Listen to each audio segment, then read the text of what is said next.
Good evening. It is 5:30. We'll go ahead and get started. Welcome to our regular board business meeting for November. Before we get started, I wanted to share a few thoughts and reminders. We want our boardroom to be a welcoming, safe space for all and any of our community members and guests. As this is a business meeting, we do expect those in attendance to conduct themselves in a respectful way. We would ask that you do not interrupt the meeting, and if there is an immediate need that you have, such as an audio concern or question, please move to the back and let one of our staff members know. As a reminder, there is a designated space for any video recording and/or media in the back left corner. We will now get started with our business meeting and the items on our agenda. The first item on our agenda is roll call. Director Barrows? Here. Director Decker? Here. Director Smith? Here. And Director Zavala? Here. And I am also here. I'm going to turn it over to Dr. Snell. Thank you, Director Sproul, and welcome everyone. Our tradition to start the meeting is if you're able and willing to rise for the national anthem. Tonight it's performed by the Columbia River Band, and we also always have a concluding song too. Sometimes it gets missed because everybody's going about their business, but if you're wanting to tune in later and see the recording, the national anthem, I'm sure, is one of their favorite songs to play, but they also probably have some other songs that they'd like to share, and so we conclude with one there too. So if you're able to rise, willing, we'll start with that.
Thank you, everyone.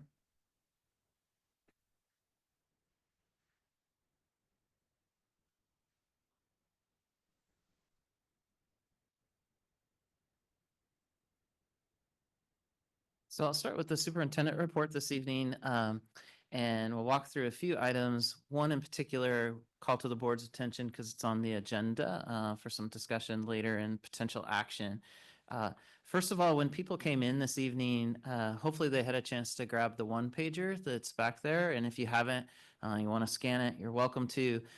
This is part of our regular board meetings as we try to keep an update on what's going on with our strategic plan. And this time we've added, so on the back of these one pagers is always going to be our vision of a graduate dashboard. And at our last study session, this was something that the board reviewed and is live on our website now. So just making sure our public knows how to access that. So if you want a copy there in the back, if you want to scan it, that would be great. Our budget report this evening, just always trying to keep the board and the public updated on where we're at in the 24-25 budget process. As many of you know, we went through a very difficult reduction last year, almost 250 positions reduced. And since that time, we've also been able to recall staff for leaves and when people are retiring or if there are new positions that are being opened. And so that's been very successful for people that want to continue. Of course, this isn't the same job that they had before, so just acknowledging that. And then September and October are a lot about balancing staffing to align with where the students come in and the classes that they want and what that looks like. And so just a lot of compliment to our staff and building administrators. That's always really difficult work. And trying to get the best situation for our students moving forward in the year without all those positions that we had before. The next part of the budget process is really trying to understand what the costs will be for the year. And we were able to settle a new agreement with our Vancouver Education Association. And so really trying to understand what that agreement means for our staff costs as we go through the year. And we'll have a better idea each month of what that looks like. And then we're beginning the process for next year as we look at enrollment projections, those costs and the ongoing aspect of them. I'm going to talk a little bit more about our capital levy that's up for renewal. And then a big one is the legislative session this year. It's a full session, and that's often when our legislature has made investments in K-12, pre-K-12. And so really looking to them and our advocacy to try to make sure that they understand some of the needs that we've been feeling here. We also will have contract negotiations with 3 of our labor partners that will start in the spring. So really, just to synthesize kind of the work that's been going on for a lot of board meetings is just looking ahead that we continue on this trend where our costs are outpacing our revenue. Last year through that really difficult process, we did reduce staff to try to align to revenue, but that doesn't mean the costs don't continue to increase. And so we really need to see revenue increase alongside of that to maintain the models that we have. And that's why it's so important for us to advocate at the state level. And then we also have a levy that will be expiring December 31st, 2025 that I'll talk a little bit more about. These are slides that I always have in the presentation. I'm not going to go through them again, but they are for a reference just on some of those drivers around why the budget challenge is the way it is from a staffing standpoint, from a special education standpoint, and then from a utilities and insurance standpoint. And so if people are interested, they can access these slides through the board docs or through this presentation on the video recording of it. Also continue to share just resources I think that are important for taxpayers to understand kind of where their funds are going. Why are we in this challenging cycle of Washington public schools and their funding? And then just opportunities if you're interested to go deeper with that. The board adopted earlier this fall some legislative priorities that are really important related to those needs, including the special education funding gap and some of those insurance and other non-staff costs, and then also the staffing model itself. So this is a document that I know you all are using in conversations with legislators, and I am as well, to try to just remind them of the importance of the funding and if the model that they want is one that we have currently, that we need their help to make that happen in the future.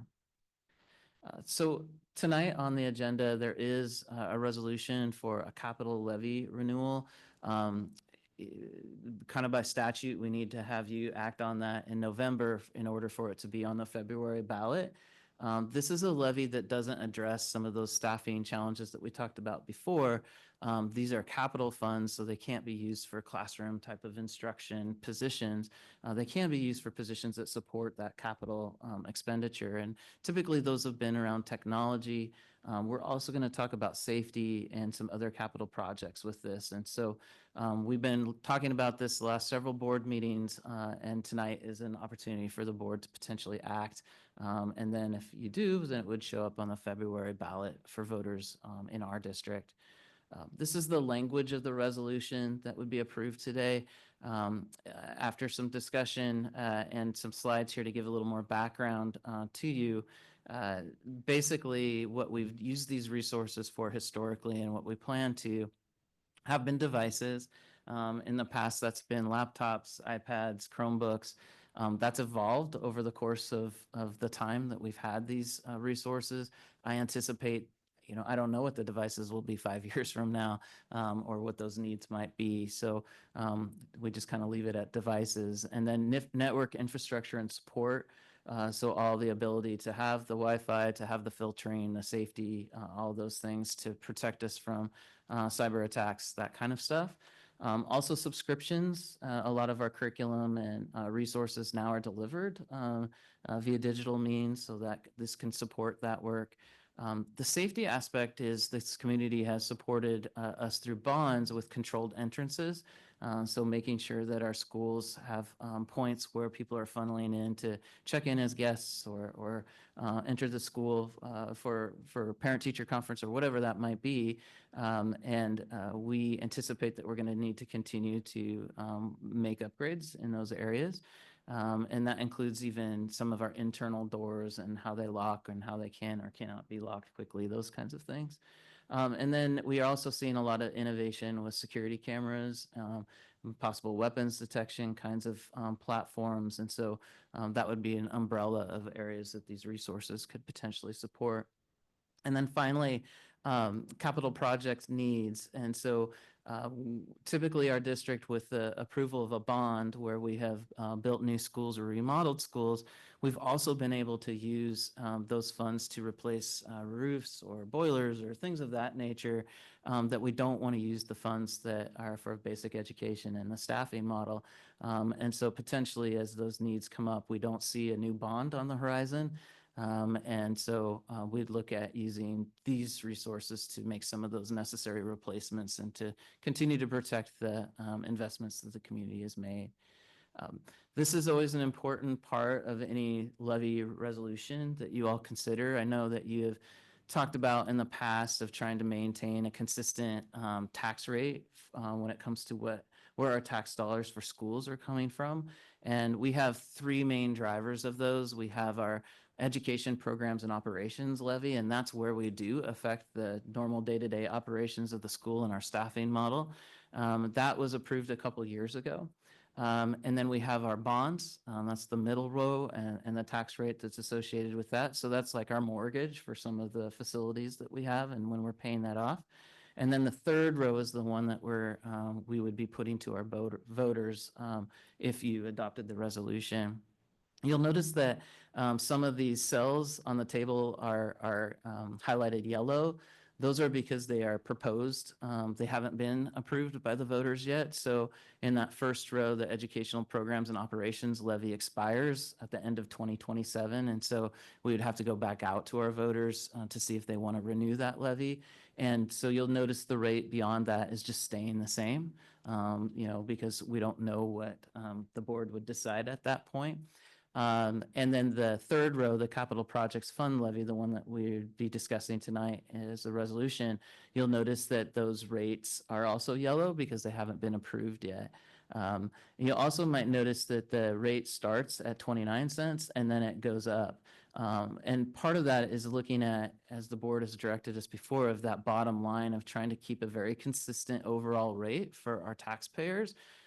Most taxpayers don't necessarily notice the difference between one versus the other. They just know the bottom line. And you've asked us to kind of keep that bottom line consistent. And so the rate starts slower and then adds as we get more capacity when we've paid off the mortgage in the bond line. So lots of information there, and we'll have a landing page if the board adopts the resolution to try to answer any questions for our public about this. Just for context, when we look at that overall tax rate per $1,000 of assessed value, the high point over the last 10 years or so was $4.47. That was back in 2017.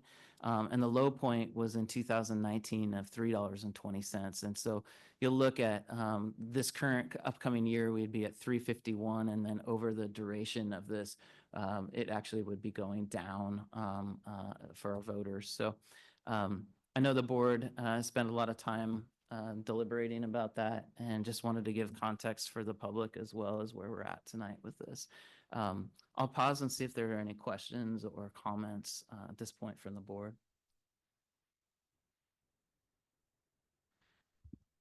I have a clarifying question and then a comment.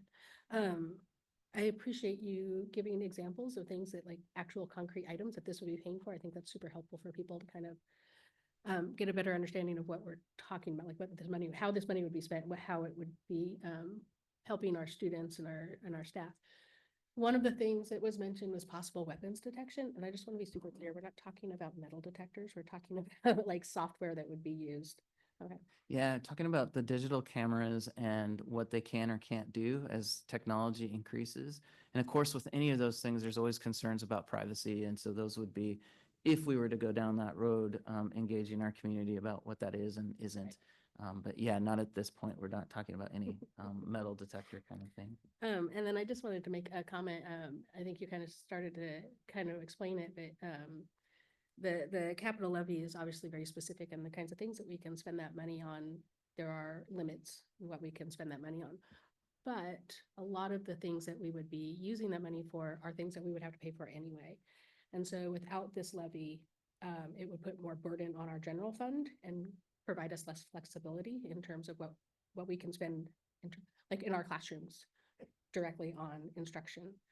It would actually limit what we'd have available for that because we want to have this money to spend on also very important things like safety.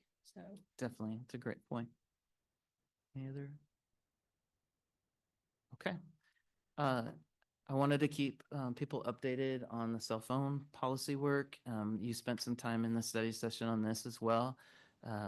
We're at the October and November where we're utilizing some of our advisory structures to weigh in on the overall feedback that we got from the larger community.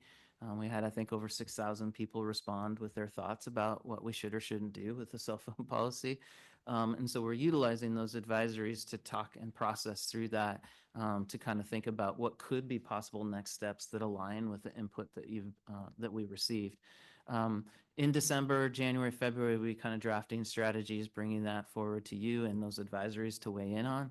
And then if we were going to make any policy changes, there's a first reading, second reading process that you all take. And so looking at potentially February, March for that, which would give us an opportunity to potentially pilot some procedures at the end of this school year going into next. So I know you've been very thoughtful about that timeline and trying to figure out the best way to not just get a policy into place, but really understand what the challenge is and how do we address that to make the experience better for students and staff. So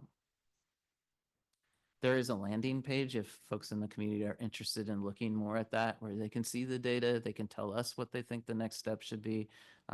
So encourage people to weigh in if that's something that they're passionate about. Finally, I just wanted to highlight some of the things that have been happening in the community. I know many of you have been able to participate in that.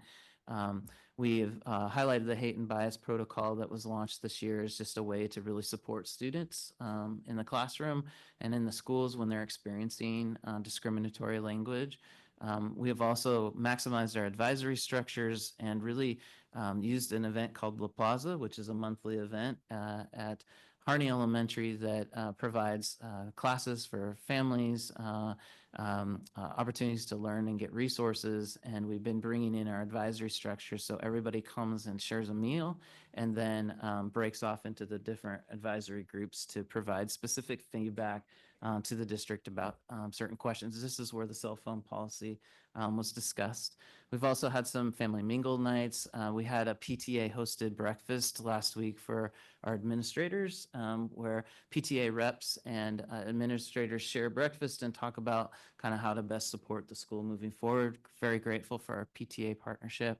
And then we had the Ruth Bader Ginsburg Elementary dedication a couple weeks ago as well. So just some real highlights. And then you all have been receiving student advisory updates as well, and they've just been doing some fantastic things. And so just want to continue to highlight that. And they'll be, I think, here at the December meeting to update you on their progress.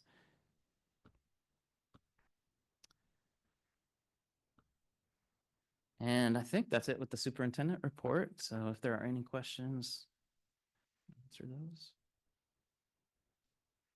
Okay, the next portion of our agenda is our Excellence Awards.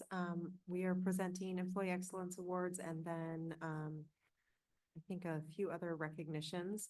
If you are being recognized, please walk to the podium when you are introduced to receive your certificate and pose for an individual photo.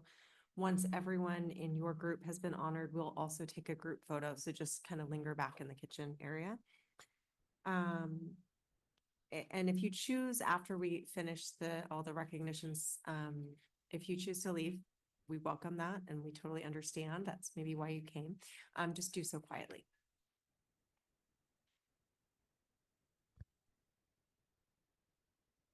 Yeah, it's time to recognize the November Employee Excellence Award recipients. The following employees were selected by a committee of their peers for commitment to the students and staff of Vancouver Public Schools. And these recipients were among the many outstanding nominees who create a caring environment and positive workplace through their exceptional efforts. If you want more information about the process or each recipient, you can visit our website, and we have a landing page for that as well. So our first award winner tonight is Rachel Fisher. Rachel, could you come forward?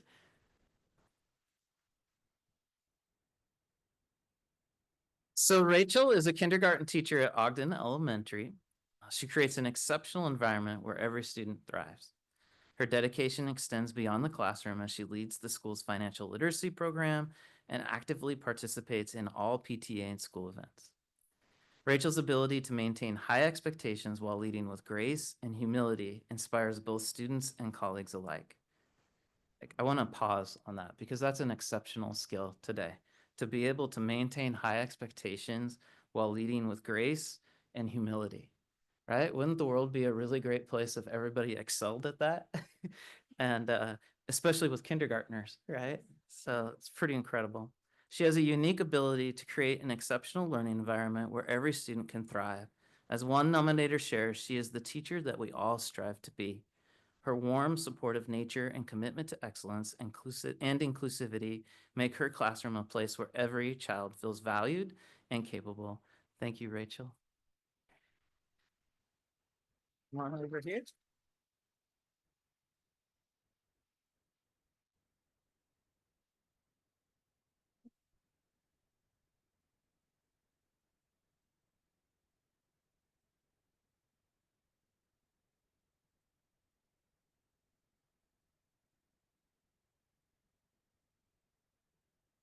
Our next award winner is Renee Joy.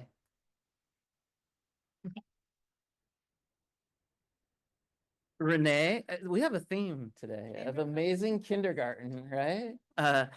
Renee is a veteran kindergarten teacher at Vida Elementary. She embodies the spirit of lifelong learning. With over 20 years of service in Vancouver Public Schools, Renee enthusiastically embraces new challenges, most recently immersing herself in project-based learning and the Reggio Emilia philosophy, a student-centered approach to early childhood education that emphasizes the child's potential and creativity. Rather than coasting towards retirement, I didn't write this part. She dedicates personal time and resources to professional growth, attending conferences and refining new teaching methods.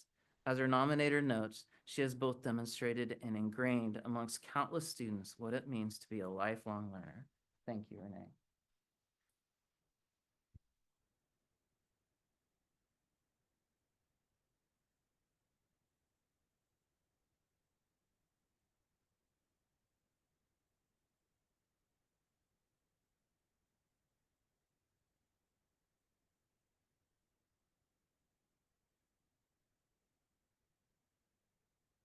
Our next award winner is Svetlana Ostapenko.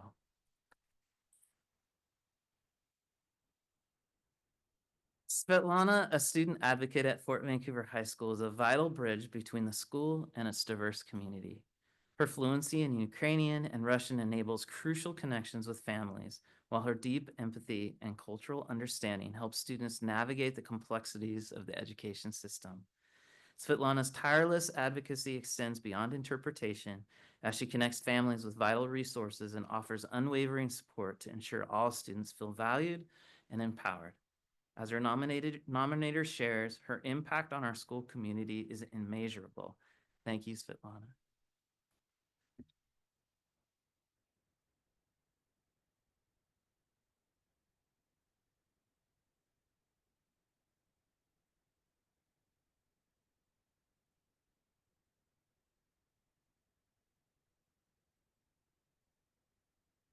Our other award winner, I'm going to read about her, but she is unable to make it tonight. And then we'll do our picture. Mariah Suega is a school psychologist at Marshall Elementary. And I must note that this week is School Psychologist Week. So it's very appropriate that Mariah is recognized. And on behalf of all the psychologists she represents and our own board director, Veros, who's a school psychologist in Evergreen, we want to thank them for their important work. Mariah is the cornerstone of the special ed team. Her collaborative approach and willingness to go above and beyond make every evaluation process smooth and efficient. Whether supporting students through behavioral challenges, providing strategic insights for social and emotional needs, or assisting in preschool classrooms, Mariah's dedication knows no bounds. As our nominator states, Mariah is the glue that holds our SPED team together. Her combination of expertise and compassion make her an invaluable asset to the Marshall community. Thank you, Mariah.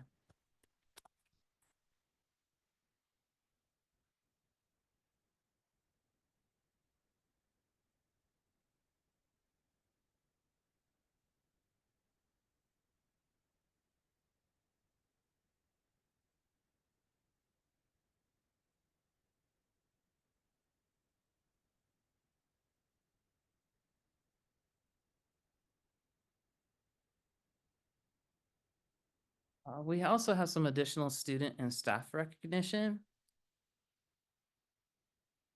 We have 3 students that are recognized as National Merit Scholarship semifinalists.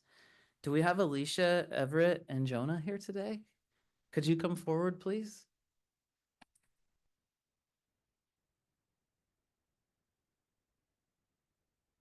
Just so you know, as they come forward, the National Merit Scholarship Program recognizes the highest scoring, or less than 1% of graduating seniors nationwide, and it's based on their PSAT performance. And as being semi-finalists, turn around, they didn't want to see you, not, yeah. They're all, yeah. As being semi-finalists, they can compete for the National Merit Scholarship this year, and that's a huge, huge honor. And so congratulations to Alicia, Everett, and Jonah.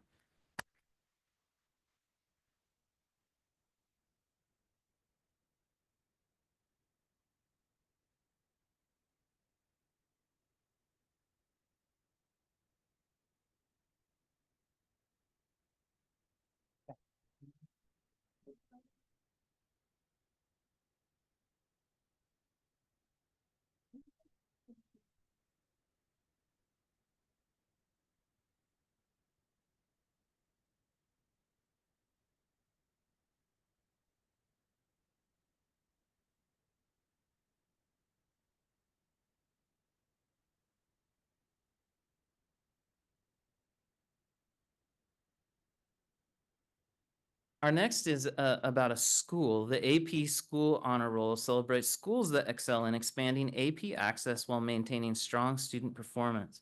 Recognition is awarded annually to schools demonstrating exceptional commitment to college readiness and academic opportunities. And I know I saw Principal Rotherham here. VSAA was recognized, so congratulations to VSAA.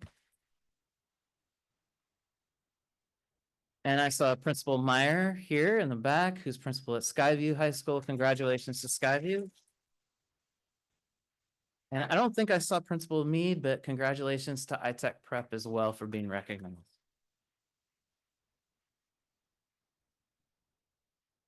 And finally, there's a Learn Here Heroes. This is a community group that's put together by Identity Clark County, which is a group of business leaders that really try to promote Clark County. And each year they recognize a staff member and they recognize a volunteer on behalf of all the districts in Clark County. And we were able to attend a banquet for them a couple weeks ago. And this year, our award winners are Eric Saueracker, a teacher at Hudson's Bay High School, and Deanne Warren, who's a community member and volunteer whose kids have long graduated from Vancouver Public Schools, and she continues to serve and just does it and doesn't like to be recognized either. So I don't think Eric or Deanne were able to attend tonight, but we wanted to acknowledge their efforts.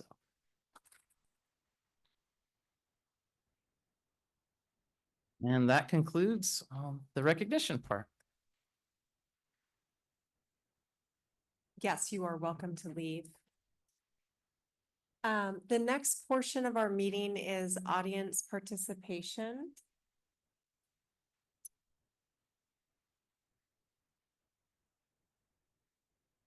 I'm going to go ahead and get started with our standard script. Public comments is the time in our meeting where the board and administrative staff welcome comments from the public. If you would like to address the board and did not have an opportunity to sign in at the start of the meeting, please do so now. It's the table in the back of the room. You may continue to sign in at any time during the public comments portion of our meeting. We ask that you approach the podium and state your name and affiliation with the district for the record. You will have 3 minutes to make your comments. When you hear a chime, please conclude your remarks. If you have materials or additional comments you would like the board to review, please hand them to the staff in the back of the room. This information will be provided to both the superintendent and the board. Because most matters require fact-finding and review, and due to the state's Open Public Meetings Act, the Open Public Meetings Act restricts deliberation on topics that have not been placed on the publicly noticed agenda in advance. The board does not respond to any public comments made at this time. If follow-up action is necessary, the board will ask the superintendent to work with the staff to consider the information and make an appropriate response. As a regular business meeting of the board, we expect everyone in attendance to conduct themselves professionally and courteously during the meeting. Speakers are also expected to be respectful. The board asks that personnel complaints be submitted in writing rather than during public comment. Please also remember that your words have impact and that you, not the school district, are responsible for what you say during public comment. We caution all speakers that it is possible that your statements could violate the rights of others under various laws, including laws protecting privacy and laws prohibiting defamation. If you are unsure of the potential legal effect of your remarks, you should seek independent legal advice. In any case, we ask that you help us model for our students what a respectful and inclusive community looks like and sounds like. We also ask the audience to refrain from clapping, cheering, or commenting while others give public comments, whether you are in support or against. We recognize there are diverse beliefs and feelings across our community, but one thing that we do have in common is that we all want to do what is best for our children. We are here today to work towards our future. Disruptive conduct by speakers or the audience may cause the meeting to be adjourned and all audience members to be removed. The board appreciates, listens, and cares about the broad range of perspectives in our community. Thank you in advance to everyone who provides public comment.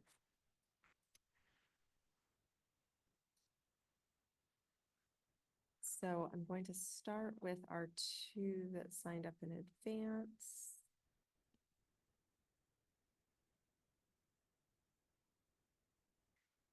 The Megan Formel via Zoom. Not present. Okay, the next one is Jean Taylor via Zoom. Okay.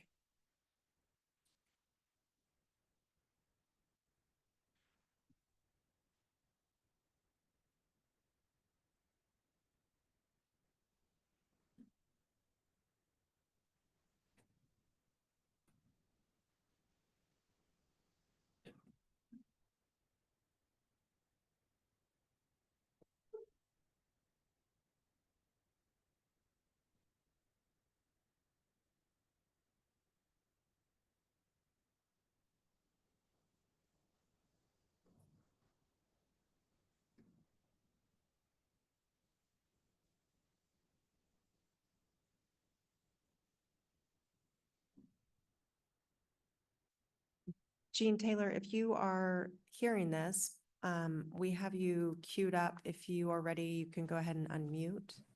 I'm sorry. All right. Thank you. Yes. Yes. Can you Go hear me ahead. now? Okay. All Yes, right. we can. Yes. State your name and begin when you're ready.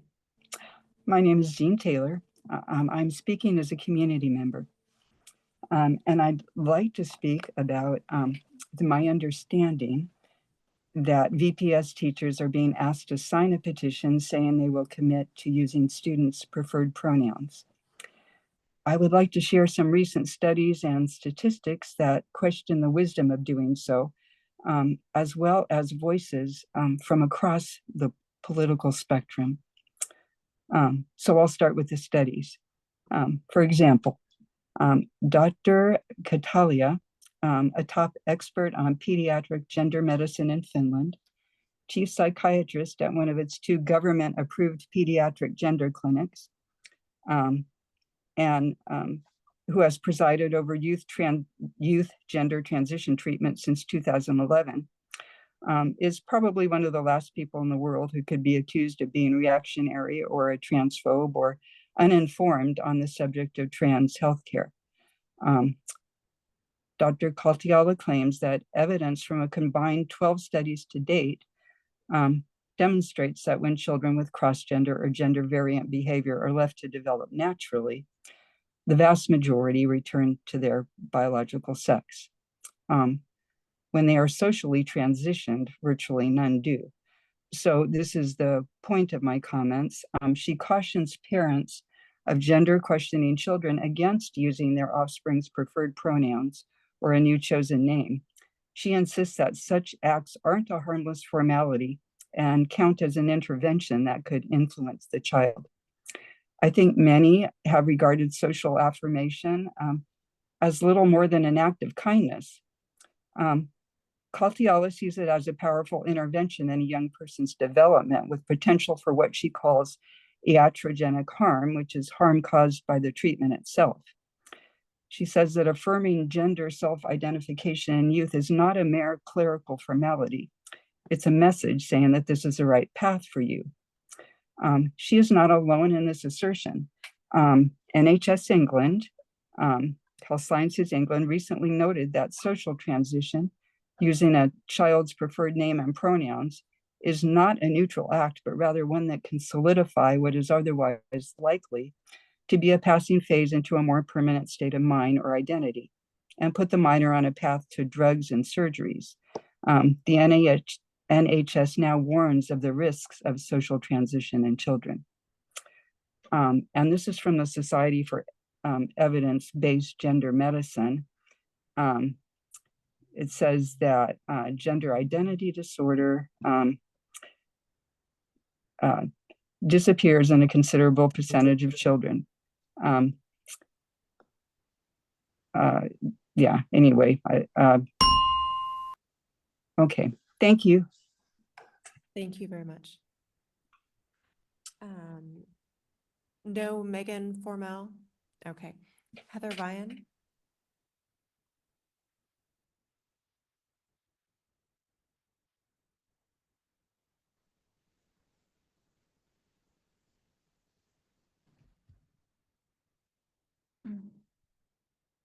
My name is Heather Vian, and I am a community member, a mom, a parent, and a concerned citizen that lives inside this community.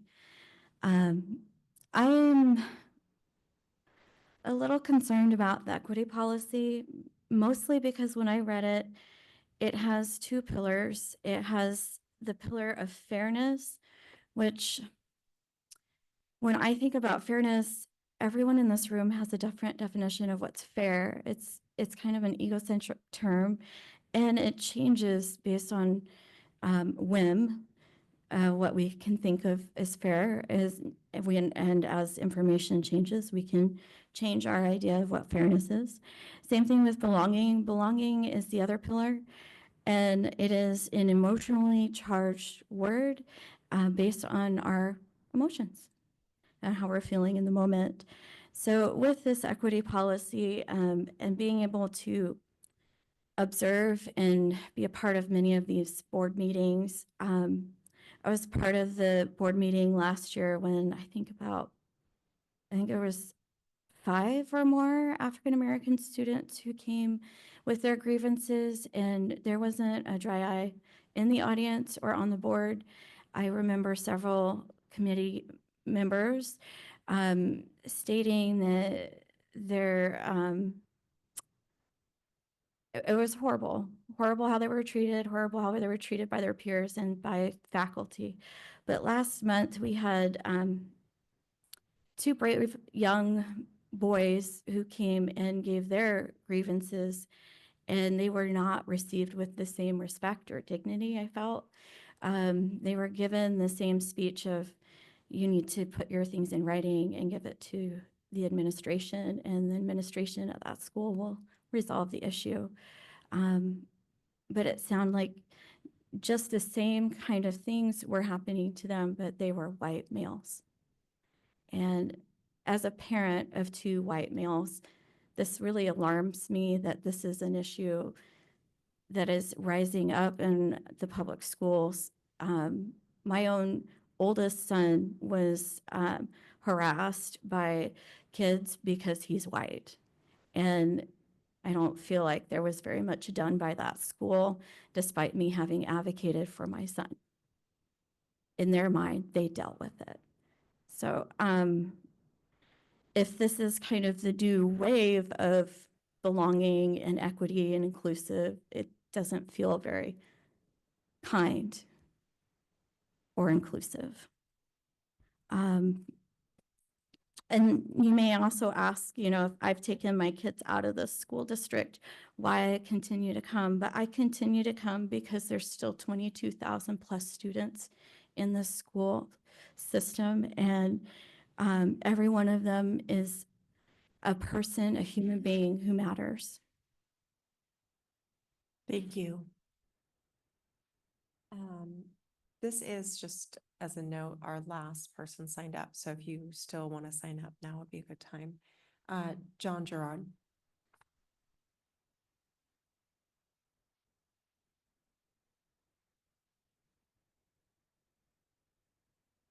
Hi, my name is John Gerard, owner of Quail Homes. I'd like to kind of give you an update on what we've been working on as far as the construction skilled trades programs.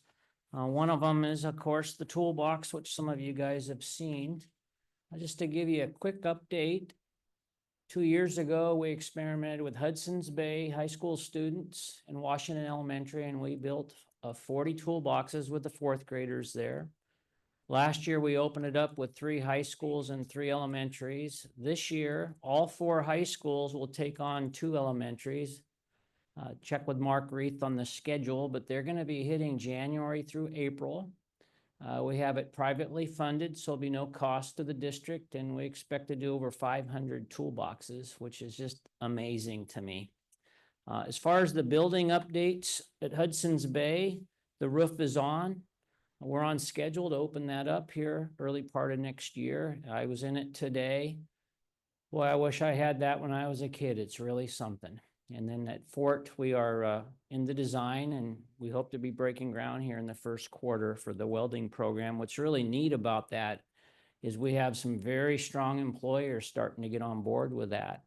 And kind of to talk about that a little bit, Dr. Snell kind of motivated me with this chat GPT and Dolly. And so I have something I want to hand out to the board members here.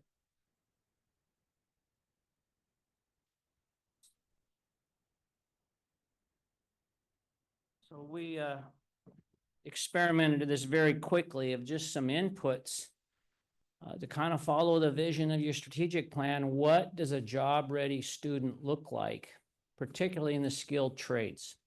And amazingly enough, it basically said, hey, we need the hard and the soft skills, both, for these kids to learn, just not the hard skills. And you can kind of see a cartoon on the front showing a male, and on the back, a female.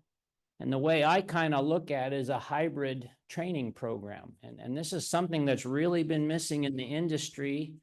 It's missed right here in the education field, as we're formally training them all on the soft skills, but we're really lacking on the field experience. And my background is you kind of learned with the broom on up and then hit the books.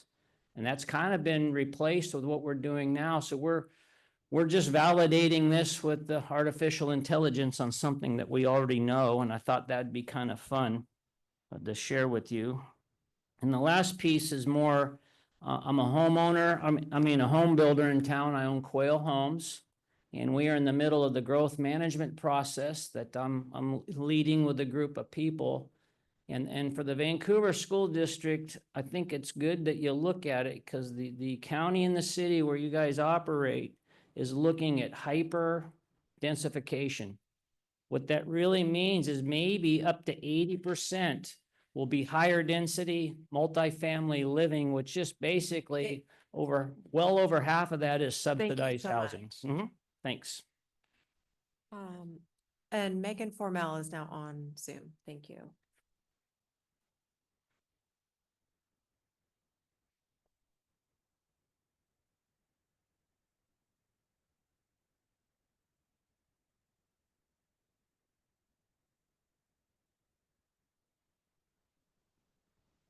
There we go. There we go. Hi, I'm Megan Farmel. I'm a first grade dual language teacher at Sarah J. Anderson. And I'm actually a split teacher this year in first and second grade. So I'm here to ask about overload again. I believe there have been more sections opened up in secondary, which is great because those classes are absolutely enormous. But I don't know that many have been opened up in elementary. And my understanding from the beginning of the year is that if we don't open up more sections, the district is on track to spend about $3 million in overload pay, which is a lot of money. So I'm asking the board tonight to consider just one example for opening a new section. And I really hope you'll take a close look at it. At King Elementary, I have a counterpart who is also a 1-2 split in dual language. And there's one other pure first grade teacher and one other second grade teacher, all in dual language. All three of those classes are in overload. And if there were anybody at the top of the list for getting another section opened up, I would think it would be the school where not only are single grade levels in overload, but even the split is in overload. I mean, we're already so close to having 4 teachers for those 2 grades. I really hope you'll take a look at it and be able to find a way to create a new section so that from 3 classes in overload, we get 4 classes not in overload, and give especially my split counterpart and her students probably a much better year. That was all I wanted to say tonight. Thank you so much for listening. Thank you. That concludes the audience participation portion of the evening.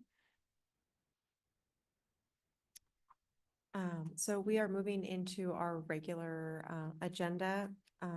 We'll be starting with the approval of minutes for October 8th, October 15th, and October 22nd. Do I have a motion? I'll move. Do I have a second? I'll second. Okay. Any questions, comments? Okay. Take it to a vote. Director Zavala? Approve. Director Smith? Approve. Director Decker? Approve. Director Barrows? Approve. And I also approve. Next on our agenda, and just as a reminder for our audience, we do review our agenda items in the committee of the whole meeting in the month prior. So for these items, we discussed this on October 15th. So for our consent agenda, is there a motion? So moved. Second? I'll second. Okay, take it to a vote unless there's any questions. Okay, Director Barrows, Approve. Director Decker, Approve. Director Smith, Approve. Director Zavala, Approve. and I also approve. For our regular business, these are first readings for policies. Do you want to review them all together? Or just because it's a first reading, will just table it till next Sure, month? there's 2 policies for first read and then I think 5 Okay, for second okay. read. So, yeah, so I'll go through the first 2 as a Okay. group and then I can go Okay. through the 5 second reads. We get a full dose of policies tonight. Sounds good. All right, the first policy for first read is policy 3110, qualification of attendance and placement. The proposed revisions to this policy would remove the language that establishes our early entrance kindergarten program, as the district has moved in recent years to expanded access for our early learning programs. The second policy for first read is policy 3432. This proposed revision is a WASDA recommendation based on an update to an RCW 28A.320.125. And this revision incorporates a new term of the RCW that clarifies substitute teachers and temporary employees of the school district should receive information about the school safety plans and policies and procedures for the schools that they are working in. So those are the first reads. For second reads, we have sort of 4 policies that are all incorporating the new rules under Title IX, responsibilities to protect against discrimination on the basis of sex. So I'll go through each one of those. The first is policy 3205, sexual harassment of students prohibited. So this is an existing policy, but has been completely rewritten and done so to incorporate the new Title IX rules, which came into effect for this school year and have a new definition of, a new and expanded definition of sex discrimination and sex-based harassment. It provides a new grievance process and also provides updated staff training requirements. Policy 3206, pregnant and parenting students. This is a new policy also coming under our Title IX responsibilities, and it addresses protections against discrimination for pregnant and parenting students and our responsibilities to provide reasonable accommodations to those students. And then we have some corollary staff policies. So policy 5011, sexual harassment of district staff prohibited. This again is a policy that we have, but has been completely rewritten to reflect the updated Title IX requirements and expanded definitions and grievance process. And then policy 5012, parental, family, or marital leave status and pregnancy or related conditions of staff. This is a new policy that addresses protections against discrimination of staff on the basis of parental status, family status, and pregnancy status, and then also lays out our responsibilities for providing accommodations for those staff who are pregnant or new parents. And then we have a final policy for second read, 5400 personnel leaves. And the updates to this policy just clarify that that personnel leave under this policy is distinct from sick leave, which is taken under policy 5401. So I'm happy to respond to any questions if there are any. Thank you. Is there any clarification needed from Taylor, particularly the second readings? Okay. So starting with policy 3205, do I have a motion? I'll motion. Do I have a second? I'll second. Okay, we'll take it to a vote. Director Barros, Approve. Director Decker, Approve. Director Smith, Approve. Director Zavala, Approve. and I also approve. For policy 3206. Do I I'll have a move. motion? Okay, do I have a second? I'll second. Okay, take it to a vote. Director Barros, Approve. Director Decker, Approve. Director Smith, Approve. Director Zavala, Approve. and I also approve. For policy 5011, do I have a motion? I'll motion. Second? I'll second. Okay. Take it to a vote. Director Zavala, Approve. Director Smith, Approve. Director Decker, Approve. and Director Barros. Approve. I also approve. Excuse me. Policy 5012. Do I have a motion? I'll motion. Do I have a second? I'll second it. Okay, we'll take it to a vote. Director Zavala, Approve. Director Smith, Approve. Director Decker, Approve. Director Barros, Approve. and I also approve. Lastly, 5400. Do I have a motion? I'll motion. Do I have a second? I'll second. Okay, we'll take it to a vote. Director Barros, Approve. Director Decker, Approve. Director Smith, Approve. Director Zavala, Approve. and I also approve. Thank you, Taylor, for always keeping us up to date with our policies to reflect state language. My pleasure. 5 for 5 tonight. And the last item on the agenda, I'm going to turn it back over to Dr. Snell. This is the resolution he referenced earlier. Yeah, I tried to provide a lot of content at the beginning, knowing that we lose visitors. And so I want to make sure everybody gets to hear that. But it is a resolution for a levy renewal. So this is not a new tax. This is an expiring levy that has been in place for a number of years, it'll run out December 31st, 2025. And so if approved tonight, it would put on the ballot what I described with the tax rates that were listed there and the collection that's listed in the resolution for just the purposes that were described tonight. Knowing also that, like we talked about, device, AI, some of these things are going to evolve over the duration if this is approved, and trying to have language that makes sure that that captures that so that we can be aligned over the time of this levy. Um, Happy to answer any questions or see if there's any highlights or comments from the board, but we would ask that you take action on this tonight. Any further questions for Dr. Snell, comments?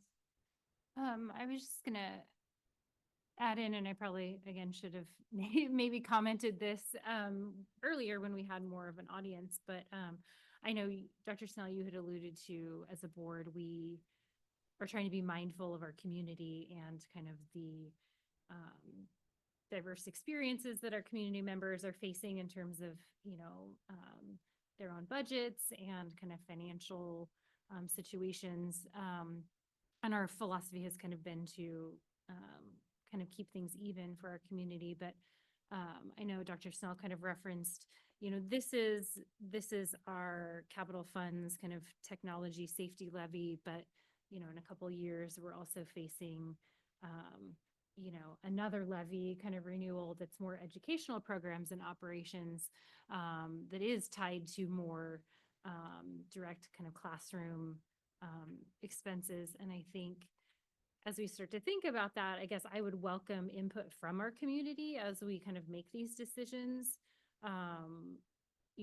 It could be that our community might ask us to go for like a lower rate, or there might be a lot of need in the community, and they would like us to go for a higher rate because of the budget shortfalls that we're experiencing. So I guess for this one specifically, we've kind of talked about the expenditures, and I feel like our goal to kind of keep things even. But I think as we start to think about our future levies, I would really like the input from our community, just knowing kind of the financial situation some community members are in, but also the financial situation our school budget is in, and kind of getting that insight on kind of what our community would like for us to do. So. Yeah, I think that's a really important point. This levy, in terms of the scope, is much, much smaller than the other ones. And so typically there isn't the same kind of energy around the levy, especially when it's a renewal, not something new. But there are some really big decisions ahead as well, and understanding what the community wants and balancing all those needs is a really difficult position for the board to be in. And so the more input, the better, I think. And as you referenced, there's an intentionality of why this is dropping during that time of 2028 to build in capacity for whatever the community feels is the most important. So the board at that time can make a decision on, where that rate should land and why. And so we're fortunate Brett Blechschmidt, who couldn't be here tonight, but is really thoughtful about how all those rates fit together and ultimately trying to keep smoothness with the overall rate for people. I think some of the feedback or questions I've already gotten is really about, what is this? And it's simple answer, it's a replacement levy. Historically, we've always kind of referenced it as technology levy.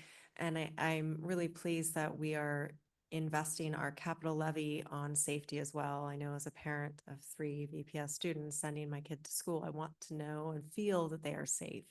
So I think that's a really critical capital investment, and I'm glad that that's going to be an area of focus for this levy. And I know that we heard from community members and staff last spring about the increased needs for safety in our schools. So I just wanted to highlight that. Anyone else? Okay. Do I have a motion to approve resolution number 928? I'll make the motion. Do I have a second? I'll second. We'll take it to a vote. Director Zavala? Approve. Director Smith? Approve. Director Decker? Approve. Director Barrows? Approve. And I also approve, so motion passes. Finally, on our agenda, it's the Board of Directors report, and I'm going to go ahead and give my colleagues an opportunity to share what they've been up to, if they have any updates. It's also our 11th regular board meeting of the year, which means we are preparing to transition board leadership. And per policy, in this meeting, the board chair designates a nominating committee to nominate a new chair and vice chair in our December meeting. So I would like to ask Director Smith and Director Barrows to serve as the nominating committee. Okay. Does anyone else have any updates? I know we are headed to our annual WASDA conference, not this coming weekend, but the following weekend in Spokane. So I think we are excited to kind of collaborate and learn more to bring back to our district. So that'll be a good time for us to collaborate with our fellow directors across the state and kind of find out some of the topics that are going to be coming up within the next year.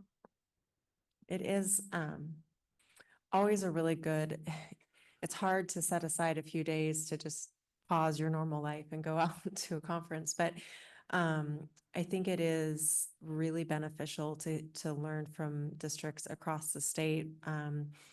We do have more opportunities with Southwest Washington, but so many of our districts in Washington are facing similar challenges with budget.